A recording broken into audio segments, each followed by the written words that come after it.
Assalamualaikum warahmatullahi wabarakatuh. Alhamdulillahirabbil alamin, wassalatu wassalamu ala sayyidina Muhammadin wa ala alihi wa sahbihi ajma'in, amma ba'du. Kembali lagi berjumpa dengan channel Kusnadi Halim dalam program pembelajaran materi akidah akhlak untuk Madrasah Tsanawiyah kelas 8. Baik ya, kali ini kita akan mencoba membahas tentang bab kedua, yaitu tentang akhlak terpuji, yaitu tawakal, ikhtiar, sabar, syukur, dan qanaah. Baik ya, bagi yang belum mensubscribe channel Kusnadi Halim, silahkan di subscribe dulu, di like, di share, di komen, agar nanti tidak ketinggalan dengan materi-materi pembelajaran yang lain. Baik, kita lanjutkan. Yang pertama adalah tawakal. Apa tawakal itu? Tawakal adalah menyandarkan diri secara bersungguh-sungguh kepada Allah dengan segenap keyakinan bahwa semua ketetapan Allah adalah yang terbaik. Ya, jadi bisa dipahami bahwa kita menyandarkan segala urusan kita hanya kepada Allah secara bersungguh-sungguh dan berkeyakinan bahwa setiap yang Allah tetapkan itu adalah sesuatu yang paling baik buat kita. Itu ya, tawakal. Baik. Kemudian tingkatan tawakal. Tingkatan tawakal yang pertama adalah tawakal itu sendiri. Apa maksudnya? Hati senantiasa merasa senang dan tentram terhadap apa yang dijanjikan oleh Allah. Ya, jadi tawakal ini tingkatan yang pertama. Hati senantiasa merasa senang, tentram dengan apa saja yang Allah janjikan buat kita. Ya, ini tawakal yang pertama. Kedua, tawakal yang kedua yaitu tawakal taslim. Menyerahkan semua urusan hanya kepada Allah karena ia mengetahui segala sesuatu tentang diri dan keadaannya. Jadi tawakal taslim itu adalah menyerahkan semuanya hanya kepada Allah karena yakin bahwa Allah mengetahui apa yang ada dalam diri kita. Kemudian yang ketiga adalah tawakal tafwid. Apa itu? Ridha dan rela menerima segala ketentuan Allah apapun dan bagaimanapun bentuk keadaannya. Jadi apapun yang Allah tentukan buat kita, kita ridha, kita rela, kita ikhlas. Ya, karena apa yang sudah Allah tentukan buat kita itu adalah yang terbaik. Jadi tidak hanya bersandar hanya kepada Allah, tapi merasa ridho, merasa rela. Ini tingkatan tawakal yang paling tinggi. Kemudian berikutnya ada tawakal dengan usaha. Hubungannya seperti apa? Jadi hubungan antara tawakal dengan usaha. Ya, perlu diingat bahwa tawakal itu bukan berarti kita tidak usaha. Tetapi tawakal itu harus disertai dengan usaha. Tawakal tidak sah tanpa disertai usaha dan tanpa mengikuti ajaran-ajaran Rasulullah dan aturan-aturan Allah. Jadi tawakal itu harus usaha dulu. Ya, jangan pasrah kepada Allah tanpa adanya usaha.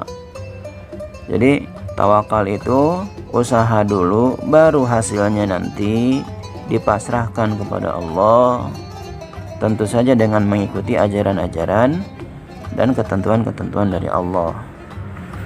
Baik, kita lanjutkan. Dampak positif tawakal. Pertama, ketenangan jiwa karena merasa dekat dengan Allah. Jadi orang yang senantiasa tawakal itu adalah orang yang selalu menyandarkan diri kepada Allah dan menjadi merasa dekat kepada Allah, maka jiwa akan semakin tenang. Yang kedua, kepuasan batin karena keberhasilannya diridhoi oleh Allah. Ya. Jadi keberhasilan yang disandarkan kepada Allah itu akan berdampak kepada Allah akan meridhoi apa yang kita hasilkan. Ya. Dengan keberhasilan yang diridhoi Allah ini, orang yang tawakal ini akan merasa puas batinnya. Ya, jadi pahami ya. Yang ketiga, memperoleh keteguhan hati. Ya. Jadi hatinya semakin teguh kepada Allah. Kemudian yang keempat, menumbuhkan kesadaran akan kelemahan diri. Nah, ini yang paling penting. Kita ini makhluk dhaif, makhluk lemah. Tapi kadang-kadang kita nggak sadar dengan kelemahan kita. Kita merasa tinggi, merasa hebat, merasa kuat. Tetapi dengan sikap tawakal ini, kita menyadari bahwa siapa kita, bahwa apa sih yang kita punya, kekuatan yang kita punya. Ini dari mana? Dari Allah. Ketika Allah cabut kekuatan itu, maka kita tidak ada apa-apanya. Ya. Jadi menumbuhkan kesadaran bahwa diri kita ini lemah. Baik. Yang kelima, semangat dan lebih giat bekerja. Ya, jadi tawakal itu kepada Allah itu ya dampak positifnya semangat dan selalu lebih giat bekerja. Jadi tidak pasrah mengharap apa yang Allah berikan kepada kita. Jadi tidak ada anggapan bahwa nanti juga Allah akan berikan saya segini. Nanti Allah juga pasti akan memberikan rizkinya buat saya. Tidak begitu. Jadi harus ada tetap semangat bekerja, ya, giat bekerja sambil dibarengi dengan tawakal kepada Allah. Kemudian yang keenam, senantiasa bersyukur dan bersabar, ya. Jadi orang tawakal itu ketika mendapatkan nikmatan tidak lupa bersyukur. Ya. Jadi ketika mendapatkan kenikmatan tidak malah lupa. Ya, tidak terlena dengan kenikmatan, dengan karunia, dengan anugerah. Kemudian bersabar kapan? Ketika mendapatkan musibah. Ya, karena senantiasa bersabar dan bersandar kepada Allah. Ya, jadi ketika mendapatkan musibah, mendapat kesulitan, orang yang senantiasa tawakal kepada Allah akan bersabar. Ya. Kemudian yang ketujuh, terhindar dari sifat sombong. Jadi ini ada kaitannya dengan nomor 4 tadi, menumbuhkan kesadaran akan kelemahan diri. Ya, orang kalau sudah sadar dengan kelemahan diri, maka akan timbul di situ sifat Sifat tawadhu, tidak sombong, karena menyadari kita ini tidak punya kekuatan apa-apa, semuanya dari Allah. Ya, maka terhindarlah dari sifat sombong. Kemudian yang kedua, ya, setelah tawakal tadi, akhlak terpuji yang kedua adalah ikhtiar. Nah, ini satu paket dengan tawakal tadi. Jadi hubungan antara tawakal dengan ikhtiar ini tidak bisa dipisahkan. Ya, orang ikhtiar yaitu harus bertawakal. Orang yang tawakal disertai ikhtiar. Baik, apa ikhtiar itu? Usaha yang dilakukan seseorang dengan sabar dan segenap kemampuan untuk mendapatkan sesuatu yang terbaik bagi dirinya. Ya, ikhtiar. Ikhtiar itu kalau menurut bahasa artinya memilih mana yang terbaik. Itu ikhtiar. Ya, usaha yang dilakukan seseorang dengan sabar dan segenap kemampuan untuk mendapat sesuatu yang terbaik bagi dirinya. Ya, jadi itu ikhtiar. Ikhtiar yang sesuai dengan ajaran Islam seperti apa? Pertama, ikhtiar itu selalu diridhoi oleh Allah. Ikhtiar itu jalannya harus baik. Ya. Caranya harus benar. Caranya harus sesuatu yang sesuai dengan aturan Allah. Itu ikhtiar yang sesuai dengan ajaran Islam. Dengan begitu Allah akan meridhoi ikhtiar kita, usaha kita. Jangan sampai usaha kita itu sesuatu yang melanggar aturan-aturan Allah, maka Allah tidak akan ridho. Dan hasilnya pun nanti, ya, tidak akan menjadikan diri kita ini dekat kepada Allah. Baik, yang kedua dimulai dengan membaca basmalah ya. Ini adalah salah satu amalan yang paling dasar. Segala sesuatu itu kita harus memulai dengan bismillah atau basmalah. Kemudian dilakukan dengan ikhlas. Jadi melakukan setiap ikhtiar itu dengan ikhlas. Apa ikhlas itu? Ikhlas itu melakukan sesuatu hanya mengharap keridhaan Allah. Ya, hanya mengharap sesuatu yang diridhoi oleh Allah. Jadi tidak ada unsur-unsur yang lain. Karena inilah, karena itulah. Tidak, dilakukan dengan ikhlas. Ya, dengan ikhlas semata-mata hanya mengharap keridhaan Allah. Itu namanya ibadah. Jadi ibadah itu tidak hanya salat, puasa, zakat, haji, ya, tapi sesuatu yang kita lakukan yang baik, yang ikhlas karena Allah, itu termasuk ibadah. Ya, seperti itu. Kemudian yang berikutnya mempergunakan waktu dengan sebaik-baiknya. Ya, ingat, kita hanya punya waktu 1 hari 1 malam itu 24 jam. Ya. Ini kita gunakan waktu kita dengan baik untuk berikhtiar yang diridhoi oleh Allah. Kemudian jujur dalam bekerja. Ya, ini salah satu sifat yang dicontohkan oleh Rasulullah SAW. Dalam hal apapun harus jujur. Makanya Rasulullah itu dijuluki dengan Al-Amin. Ya, orang yang dapat dipercaya karena kejujurannya. Kemudian diakhiri dengan membaca hamdalah ya. Jadi setiap pekerjaan yang kita lakukan akhirilah dengan membaca hamdalah. Alhamdulillah ya rabbil alamin. Kita lanjut. Kemudian dampak positif ikhtiar. Pertama, dapat mencukupi kebutuhan hidup ya. Jelas ya. Jadi orang yang ikhtiarnya rajin, yang bekerja keras, terus berusaha, tentu saja kebutuhan hidupnya dan keluarganya akan tercukupi ya.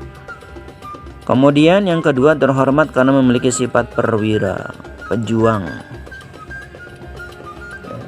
Jadi orang yang rajin bekerja, selalu berikhtiar, itu sama dengan seorang yang sedang berjuang ya, sedang berjuang memperjuangkan hidupnya ya, dan keluarganya tentu saja. Kemudian berperilaku hemat. Jadi orang yang ikhtiar ini, yang dapat bekerja keras ini, hemat, tidak boros, bukan pelit, tapi hemat. Beda pelit dengan hemat ya. Pelit itu kita tidak mau berbagi dengan orang lain. Kalau hemat, kita bisa memanage ya, memanage perekonomian kita, memanage perekonomian keluarga kita. Nah, ini hemat. Kemudian yang ketiga adalah sabar ya. Yaitu apa? Mengekang atau menahan diri dari segala sesuatu yang tidak disukai demi mengharap keridhaan Allah semata. Ya, menahan diri dari sesuatu yang kita tidak sukai. Apa yang kita tidak sukai banyak. Ya, misalnya diberi musibah, orang kan pada dasarnya nggak suka dikasih musibah, tapi kita ini menahan diri untuk tidak apa? Untuk tidak putus asa. Ya, untuk tidak putus asa. Dan ini semata-mata hanya mengharap keridhaan dari Allah. Kapan kita bersabar? Pertama, sabar itu dalam berbuat. Tekun, gigih, dan bekerja keras. Ini berbuat. Ya, misalnya kita belajar, ini harus sabar. Misalnya bekerja, harus sabar. Berbuat kebaikan harus sabar. Ya, misalnya belajar, ya harus tekun, harus gigih, dan bekerja keras. Ya, harus bersabar ini. Kemudian sabar dalam penderitaan, tidak mengeluh. Contohnya misalnya dalam keadaan sakit atau dikasih musibah oleh Allah, tidak mengeluh, tidak putus asa. Kemudian sabar dalam menahan amarah, dapat mengendalikan emosi, mengendalikan diri. Ya. Kemudian dampak positif sabar yang pertama, memiliki emosi yang stabil. Jadi emosinya stabil, tidak kalau lagi marah tidak meletup-letup, tidak ya tidak berkobar-kobar gitu, emosinya kayak api gitu ya. Tapi kalau misalnya ada sedang drop ya tidak sampai putus asa, yaitu orang sabar. Kemudian memiliki harapan untuk masuk surga. Ya, jadi ada harapan untuk orang yang bersabar ini, ada janji dari Allah itu akan dimasukkan ke dalam surga. Kemudian yang ketiga, terjaganya hubungan silaturahmi. Jadi orang yang sabar itu, terutama orang yang dapat menahan amarah, orang banyak yang suka. Ya, orangnya penyabar. Jadi jalinan silaturahmi antara sesama manusia itu akan terjaga. Iya. Baik, bagaimana cara membiasakan bersikap sabar? Yang pertama, selalu ingat bahwa marah tidak menyelesaikan masalah. Jadi segala masalah itu ya tidak selalu dapat diselesaikan dengan emosi, dengan marah, ya. Tapi dengan bagaimana? Dengan kepala dingin. Ya, bisa diselesaikan dengan baik-baik. Kemudian yang kedua, bergaul dengan teman-teman yang baik. Nah, ya ini pergaulan yang sangat mempengaruhi diri kita. Ya, makanya kita harus bisa pintar-pintar nyari teman. Ya, teman yang baik, teman yang dapat membawa kita kepada kebaikan. Ya, hati-hati bergaul. Kemudian yang ketiga, berhati-hati dalam bergaul dengan orang-orang yang berwatak keras. Nah, ya. Jadi orang-orang yang berwatak keras ini bukan berarti kita jauhi, tapi kita tetap bergaul dengan mereka, tapi kita bisa jadi kita tetap bergaul dengan mereka, namun kita bisa membatasi diri, dapat berhati-hati, jangan sampai kita terbawa dengan watak yang keras orang tersebut. Baik ya, kita lanjutkan. Nah, alhamdulillah selesai ya. Jadi gitu ya. Tawakal, ikhtiar, sabar, syukur. Ya. Dan nanti kita lanjutkan syukur dan qanaah. Jadi kita sampai di sini dulu, sampai 3 dulu. Nanti terlalu panjang videonya, ya. Nanti kalau misalnya ada pertanyaan silakan bertanya di kolom komentar. Yang belum subscribe silahkan di subscribe, ya. Kemudian tonton juga video-video pembelajaran yang lain dari channel Kusnadi Halim. Oke ya, terima kasih. Mohon maaf apabila ada kekurangan. Billahi taufiq wal hidayah wa ridha wal inayah. Wassalamualaikum warahmatullahi wabarakatuh.